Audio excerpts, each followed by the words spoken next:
အားလုံးပဲမင်္ဂလာပါဒီနေ့ကတော့ကျွန်တော်အရင်ဗီဒီယိုမှာပေါ့လေတင်ခဲ့တဲ့ကျွန်တော်တို့ကြွေချင်းလို့မဟုတ်ဘူးချွေချခံလဲရတာဆိုတော့ဒီအပိုင်းလေးကိုအပိုင်း1အနေနဲ့ကျွန်တော်နေတဲ့တင်ဆက်သွားမှာဖြစ်ပါတယ်ဒီဗီဒီယိုကြည့်နေလိုက်တဲ့ကျွန်တော်တို့လူတူးချင်းစီမှာကောင်းတဲ့ဖိတ်ကအတွေ့တစ်ခုစီရတယ်ဆိုရင်ကျွန်တော်အနေနဲ့ဒီတင်ပြကျွန်းနေပါတယ်အဲ့ဒါကတော့ဗာလဲဆိုတော့ခါကြတော့ကျွန်တော်တို့တော်လန်ကြီးကာလမှာမမျော်လင့်မဲနဲ့ကျွန်တော်တို့ဒီတော်လန်ညီကိုတော်လန်ရဲဘော်တွေဒီပေးဆက်ခဲ့ရတဲ့ကျွလင်းခဲ့ရတဲ့အပိုင်းလေးတွေကျွန်တော်အနေနဲ့ဒီသင်ခန်းစာတစ်ခုရစီဖို့ကျွန်တော်အနေနဲ့တင်ပြပေးသွားမှာဖြစ်ပါတယ်အဲ့ဒီအကြောင်းအရာကတော့ကျွန်တော်2021ခုနှစ်တုန်းကဖြစ်ခဲ့တဲ့အကြောင်းအရာလေးဖြစ်ပါတယ်ကျွန်တော်ကဒီဟန်တာဘီရဲစခန်းနေတောင်ခမ်းရဲစခန်းနှစ်ခုအနီးဆက်ဆုံးမှာဒီစုဖွဲ့မှုတင်တဲ့တစ်ခုကိုကျွန်တော်ဖွင့်နေတာဖြစ်တဲ့ဒီစစ်ကောင်စီကိုတော်လှန်ဖို့စုဖွဲ့မှုတစ်ခုလုံးနေခြင်းဖြစ်တဲ့အဲ့ဒီအချိန်တုန်းကဘယ်လိုလဲဆိုတော့ကြတော့ကျွန်တော်တို့နေမြေမှာလဲပါဒီဒလန်ရှင်းလေးရေးဆိုတဲ့ဟာတွေကဒီတွင်တွင်ကြဲကြဲလုံနေရလေးတွေရှိတယ်ပို့လေအဲ့ဒီကာလမှာပေါ့ပြီးတော့နောက်တစ်ချက်ကဗာလဲဆိုတော့ကြတော့ပထမတစ်ချိန်လဲကျွန်တော်ရဲ့ဒီစခန်းကိုတင်ထားရတာဖြစ်တယ်ပေါ့အဲ့ဒါကြောင့်လဲကျွန်တော်ကမဖြစ်တော့ဘူးဆိုတော့မှကျွန်တော်ဒီရန်သူသတင်းကိုဒီပြန်လဲရရှိဖို့ဆိုတော့မှကျွန်တော်ကနဦးဆုံးဒီဓာမြန်ထောက်လန်းရေးရဲဘော်တယောက်ကိုကျွန်တော်ထားခဲ့ဘူးတယ်ပေါ့အဲ့လိုထားခဲ့ဘူးဒီခါမျိုးမှလဲကျွန်တော်ကအဲ့ဒီရဲဘော်ကိုစနစ်ရတင်တန်းပေးလက်ကျင်ထားတာမျိုးမဟုတ်ခဲနဲ့ဖုံးနဲ့အသေးစိတ်ဘယ်နေရာတော့ဘယ်လိုသွားရမယ်ဘယ်လိုလှုပ်ရှားရမယ်သတင်းကိုဘယ်လိုယူရမယ်ပြီးတော့မှရောက်တဲ့ဒီစခန်းထဲထဲမှာဆိုရင်ဘယ်လိုနေရာမျိုးတွေအဓိကထားကြည့်ရမယ်ပို့လေအသေးစိတ်ပေါ့အသေးစိတ်ကျွန်တော်လိုအပ်တဲ့သတင်းအချက်လက်တွေကိုကျွန်တော်နေတိုင်းဖုန်းနဲ့သူ့ကိုပြောပြတယ်ပြီးတော့မှသူကလည်းကျွန်တော်ကိုပြန်ပြောပြတာရှိတာပေါ့အဲ့လိုမျိုးထားခလိုက်တဲ့ရဲဘော်တယောက်ရှိရအဲ့ဒီခါမျိုးမှာသူအတူအနေနဲ့ဒီဘယ်လိုပြောမလဲဆိုတော့ဒီyes can တွေကိုအဝင်ထွက်ရဖို့ဆိုလို့ရှိရင်တွားဖို့လာဖို့ဆိုလို့ရှိရင်အလုပ်တစ်ခုလုပ်ရတာပေါ့လေသူ့အနေနဲ့ဒီ box စီရောင်းတဲ့လုပ်ငန်းလေးတစ်ခုလုပ်ရတာပေါ့အဲ့လေ box စီရောင်းရတယ်ရောင်းပြီးတော့မှကျွန်တော်တို့ရွာတင်ထိုးသွားတယ်ပြီးတော့မှ yes can ထဲလည်းဝင်တယ်ဝင်ပြီးတော့မှသတင်းအချက်လက်တွေသူယူတာပေါ့လေအတက်နိုင်ဆုံးပေါ့ဘယ်နားမှာလေးနဲ့တိတ်ထားတယ်လဲအဆောင်ကဘယ်နှယောက်ရှိတယ်လဲရဲရင်ရဘယ်လောက်ရှိတယ်လဲပေါ့အဲ့ဒီအချိန်မှာကျွန်တော်တို့အဆင်ပြေရင်ဒီ yes can တစ်ခုခုဝင်စီးရဲဆိုရင်ကျွန်တော်တို့အဲ့ဒီအချိန်ကဒီတူမီတို့က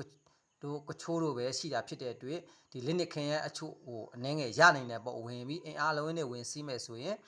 ကျွန်တော်တို့ဒီလက်နက်ခင်ရမယ်ဆိုတဲ့အစီအစဉ်လည်းရှိခဲ့တယ်ပေါ့လေအဲ့လိုလေးလည်းပါတာပေါ့အဲ့ဒီအချိန်မှာမမျော်လင့်မဲဘယ်လိုဖြစ်လာလဲဆိုတော့ तू ကဒီရွာတရွာကိုရောက်တယ်ဗျာကျွန်တော်လည်းသူ့ကိုဒီစပေါ်လေးမပေးနိုင်ဘူးငွေကြေးတစုံတရာကျွန်တော်အနေနဲ့ထောက်ပံ့ပေးနေတာမျိုးမရှိတဲ့ခါကျတော့သူလည်းဒီပေါက်စီဆိုလဲရှိလဲတရွာပြီးတရွာလဲအမျိုးလဲရောင်းရတာပေါ့လေအဲ့လိုလိုဝဲနေလဲကျွန်တော်လဲခိုင်ထားတာဖြစ်တဲ့အတွက်ထားပါတော့အဲ့ဒီမှာရွာတရွာရောက်တဲ့ခါကျတော့အဲ့ဒီရွာကဒီပုံကိုယ်တွေကဘယ်လိုလဲဆိုခါကျတချို့လူငယ်အဖွဲ့စည်းရပေါ့နော်အဲ့ဒါဘယ်လိုလဲဆိုတဲ့ခါကျတော့ तू ကဒီ yes can နဲ့အဝင်ထွက်ရှိတယ်ပြီးတော့ yes can နဲ့အဝင်ထွက်ရှိတာဖြစ်တဲ့အတွက်တရှိုလာလောက်တာဖြစ်နေတယ်ဆိုတော့မှသူ့ကိုဖမ်းကြတာပေါ့လေဖမ်းကြတာပေါ့အဲ့ဒီခါမျိုးမှာသူ့ရဲ့ဘယ်လိုပြောမလဲအိမ်ကမိဘဆွေမျိုးတွေကဘယ်လိုသတင်းရသွားတယ်လဲမသိဘူးအဲ့ဒီအချိန်မှာကျွန်တော်ကိုလှမ်းပြီးတော့မှအကူညီတောင်းတယ်ပေါ့လောက်ပါအောင်အဲ့လိုမျိုးကျမမောင်လေးကတော့အဲ့လိုမျိုးဖမ်းလိုက်ပြီဆရာဦးနဲ့အနီးဆက်ဆုံးမှာပဲရှိတယ်ပေါ့အဲ့ဒီနားကရွာပဲဖမ်းတယ်ဆိုတာမျိုးဖြစ်တယ်ပေါ့အဲ့နဲ့ကျွန်တော်လှမ်းပြီးတော့မှချစ်ချင်းပေါ်လေသတင်းရအချင်းကျွန်တော်လှမ်းအကြောင်းကြားတဲ့ခါကျအဲ့ဒီလူငယ်ရောက်သလားဆိုတော့ခါကျရောက်တယ်ပေါ့အဲ့လိုရောက်တယ်လို့ပြောတဲ့ခါမျိုးမှာကျွန်တော်ကအဲ့ဒါဆိုလို့ရှိရင်တော့ဒီသူ့ကိုပြန်လွှတ်လိုက်ပါပေါ့သူကဒလန်မဟုတ်ဘူးကျွန်တော်အာမခံတယ်ကျွန်တော်အစ်စ်နဲ့ရေးပြီးတော့မှအာမခံတယ်ဆိုတာမျိုးကျွန်တော်ပြောတယ်အဲ့ဒီရွာအုပ်စုကလည်းကျွန်တော်ကိုဒီတင်နန်းသားတွေပို့ပေးလိုက်တယ်ဒီစာနာရေးခါတွေမှာစတော်တော်များများလိုအပ်တဲ့ချီကိုသူတို့ကူညီနေတဲ့ရွာတွေလည်းဖြစ်တယ်အဲ့ဒီဟာတွေလည်းဖြစ်တယ်ပေါ့နော်အဲ့တော့ပြောတယ်ဒါပေမဲ့တစ်ခုခစ်တာကဘာလဲဆိုအဲ့ဒီအချိန်မျိုးမှာအဲ့ဒီ data ကနောက်ထပ်အဖွက်တစ်ခုပေါ့နည်းနည်းစပြီးတော့မှတရေစတည်နေတဲ့အချိန်စပေါ်နေတဲ့အချိန်ပေါ့ဗျာပုံမှန်လင်းပြောရရင်တော့ ကျွန်တော်တို့ဖြစ်နေမြေတွေတော်တော်များများက NLD ကြီးစိုးတဲ့နေမြေတွေဖြစ်တယ်ဆိုတဲ့ခါကျတော့ပါတီ NLD ပါတီကိုကျွန်တော်စော်ကားခြင်းမဟုတ်ဘူးဘယ်လိုပြောမလဲအဲ့ဒီပါတီဝင်တွေဥဆောင်ပြီးတော့မှလုံနေတဲ့ကာလဖြစ်တယ်တချို့လူပုဂ္ဂိုလ်တွေရဲ့ဒီစီမံခန့်ခွဲမှုအားနည်းခဲ့တာတွေလည်းဖြစ်နေတာပေါ့အဲ့ဒီမှာထားတော့ကျွန်တော်ကလှမ်းပြောတယ်ပေါ့သူကျွန်တော်အာမခံတဲ့အကြောင်းပြောတဲ့ခါကျတော့သူတို့ပြန်လွှတ်လိုက်ပြီပေါ့ပြန်လွှတ်လိုက်ပြီးတော့ကျွန်တော်ချက်ချင်းလှမ်းပြောတယ်ဒါပေမဲ့မရောက်ဘူးမသေးချာတဲ့ခါကျတော့ကျွန်တော်ပြန်စစ်တဲ့ခါကျတော့ကျွန်တော်တို့ပို့လိုက်ပါပြီပေါ့အေးရပွင့်ဘလောက်ထိကျွန်တော်တို့ပို့လိုက်ပါတယ်ဆိုတာမျိုးသူတို့ပြောတာရှိတ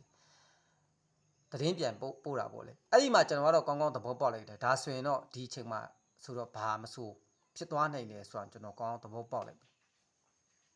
ဒီနေရာမှာကျွန်တော်တို့ကတော်လန်ကြီးကိုရင်နဲ့တည်ထားချင်တာပါလဲအခုချိန်ထိပေါ့လေအခုချိန်ထိကျွန်တော်တို့ဒီတချို့နေမြေမှာကြားရတာရှိသေးတယ်ဒလန်နေဆိုတာလည်းရှိတယ်ပေါ့ဒလန်ဆိုတာနဲ့ပတ်သက်ပြီးလည်းနောက်ပိုင်းတော့ကျွန်တော်ရဲ့အတွေ့အကြုံရပြန်ပြီးတော့မှကျွန်တော်နောက်ပိုင်းဒီအစီအစဉ်မှာထပ်ပြောမယ်တခုရှိတာပါလဲဆိုခါကျတော့ကျွန်တော်တို့ကအဲ့ဒီအချိန်မှာအတော်နစ်နာတယ်တော်ကိုနစ်နာတယ်နောက်ပိုင်းဒီဘယ်လိုပြောမလဲဆိုတော့ဒီသူ့ချေကတချို့ရထားပြီးသားသတင်းချက်လက်တွေကျွန်တော်ချင်မရောက်ခင်ဘူးအဲ့ဒီရပိုင်းကသတင်းချက်လက်တွေကျွန်တော်ချင်မရောက်ခင်ဘူးတော်တော်များများဆုံရှုံတာတွေရှိတယ်ပြီးတော့နောက်တစ်ချက်ကဘာလဲဆိုတော့ကျွန်တော်ရဲ့တော်လန်ညီကိုတော်လန်ရဲဘော်တယောက်ပေါ့အဲ့ဒီအချိန်မှာမကြွေသင့်ပဲကြွေခဲ့ရတာရှိတယ်တိုင်းပြည်အနေလူမျိုးတွေမပေးဆက်သင့်ပဲပေးဆက်လိုက်ရတာရှိတယ်နှမျောစရာကောင်းတာဘာကြောင့်လဲဆိုတော့ခါကြတော့ရန်သူလက်ချစ်ပေါ့ဗျာစစ်ကောင်စီနဲ့တက်ပွဲမှာ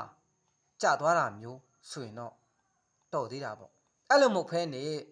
ကျွန်တော်တို့နားလည်မှုလွဲပြီးတော့မှပေးဆက်လိုက်ရတဲ့ကျွန်တော်ရဲဘော်တွေ့အရန်နှမျောစရာကောင်းတယ်ဒီအကြောင်းအရာလေးကိုမကြည့်ကြပဲညားတော့လဲကျွန်တော်တို့တော်လန်ကြီးကိုတွေနားထောင်ပြီးတော့မှတစုံတရာဆင်ញင်နိုင်စရာရမယ်ဆိုလို့ရှိရင်ကျွန်တော်လည်းဒီဗီဒီယိုလေးကိုတင်ပြကြွနဲ့တဲ့နောက်ကြောင်းပြန်ပြီးတော့မှကျွန်တော်ဒီအစဖော်နေခြင်းမဟုတ်ဘူးတိုးတော်ညာလဲကျွန်တော်တို့ဒီပြီးခဲ့လိုက်တဲ့ကျွန်တော်တို့ရဲ့ဒီပြီးခဲ့ပြီးသားဖြစ်စဉ်တွေကိုသင်ခန်းစာယူပြီးတော့မှနောက်လာမယ့်အနာဂတ်မှာဘလို့အကောင်းဆုံးတည်ဆောက်မလဲဆိုတဲ့အတွေ့အကြုံတစ်ခုရတယ်ဆိုရင်ကျွန်တော်အနေနဲ့တင်ပြကြွနဲ့ပါတယ်အားလုံးကိုကျွန်တော်ကျေးဇူးတင်ပါတယ်